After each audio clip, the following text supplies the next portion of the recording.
गुजरात के एक कॉलेज से छात्र आंदोलन शुरू हुआ और फिर पूरे देश में फैल गया।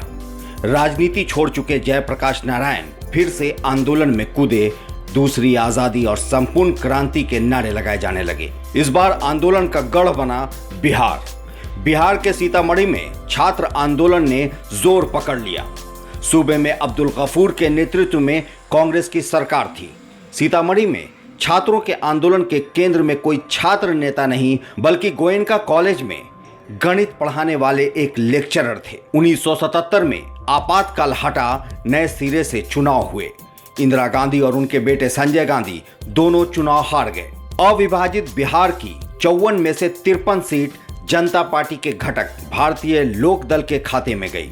सत्ता संभालते ही मोरारजी देसाई ने ऐसे 9 राज्यों की सरकारों को बर्खास्त कर दिया जहां कांग्रेस की सरकारें थीं।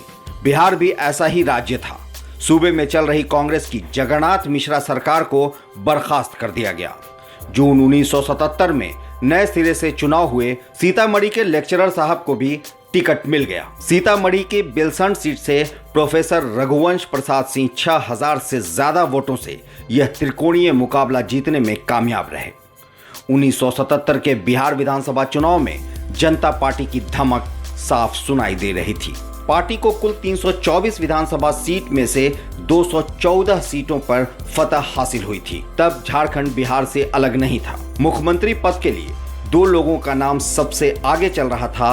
पहले थे सत्येंद्र नारायण सिंह, दूसरे कर्पूरी ठाकुर। मुख्यमंत्री चुनने के लिए जब विधायकों की वोटिंग हुई तो 33 में से 17 राजपूत विधायकों ने कर्पूरी ठाकुर के पक्ष में वोट दिया। रघुवंश प्रसाद सिंह भी ऐसे ही विधायकों में से एक थे। पहली बार विधायक बनने के साथ ही रघुवंश प्रसाद सिंह को कर्पूरी ठाकुर ने ऊर्जा महकमे का मंत्री बना दिया।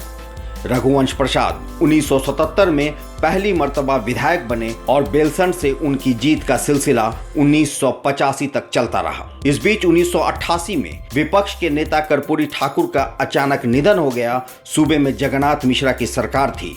लालू प्रसाद यादव कर्पूरी की जगह लेना चाह रहे थे। रघुवंश प्रसाद सिंह ने इस गाढ़े समय में लालू का साथ दिया। यहां से लालू प्रसाद यादव और रघुवंश सिंह की करीबी बढ़ती गई। 1996 के लोकसभा चुनाव में लालू यादव के कहने पर रघुवंश प्रसाद सिंह लोकसभा चुनाव लड़े और जीत गए। रघुवंश प्रसाद सिंह पटना से दिल्ली आ गए। केंद्र में जनता दल गठबंधन सत्ता में आई। देवगौड़ा प्रधानमंत्री बने। रघुवंश बिहार कोटे से केंद्र में राज्य मंत्री बनाए गए। पशुपालन और डेयरी महकमे का स्वतंत्र प्रभार मिला। अप्रैल 1997 में इंद्र कुमार गुजराल नए प्रधानमंत्री बने और रघुवंश प्रसाद सिंह को खाद्य और उपभोक्ता मंत्रालय भेज दिया गया। रघुवंश प्रसाद सिंह 1996 में केंद्र की राजनीति में आ चुके थे, लेकिन उन्हें असली पहचान मिली 1999 से 2004 के बीच। इसकी वजह थी 1999 के लोकसभा चुनाव में मधेपुरा से लालू प्रसाद यादव और शरद यादव के बीच मुकाबला था। बिहार की सबसे चर्चित सीट शरद यादव के पक्ष में गई। लालू प्रसाद यादव को करीब 30,000 वोट से हार का सामना करना पड़ा। 2004 के लोकसभा चुनाव में राष्ट्रीय जनता दल 22 सीटों पर जीत हासिल करने में कामयाब रही थी और यूपीए में कांग्रेस के बाद सबसे बड़ी पार्टी थी। इस लिहाज से उसके खाते में 2 कैबिनेट मंत्रालय आए। पहला रेल मंत्रालय जिसका जिम्मा लालू प्रसाद यादव के पास था, दूसरा ग्रामीण विकास मंत्रालय जिसका जिम्मा रघुवंश प्रसाद सिंह के पास था। 2 फरवरी 2006 200 पिछड़े जिलों में राष्ट्रीय रोजगार गारंटी योजना लागू की गई, जो अब नरेगा नाम से भारत के सभी जिलों में लागू है। लाइव सिटीज से मैं शादाब मलिक। अगर आपने हमारे YouTube चैनल को सब्सक्राइब नहीं किया तो जरूर कर लें। साथ ही Facebook पेज को लाइक करना ना भूलें।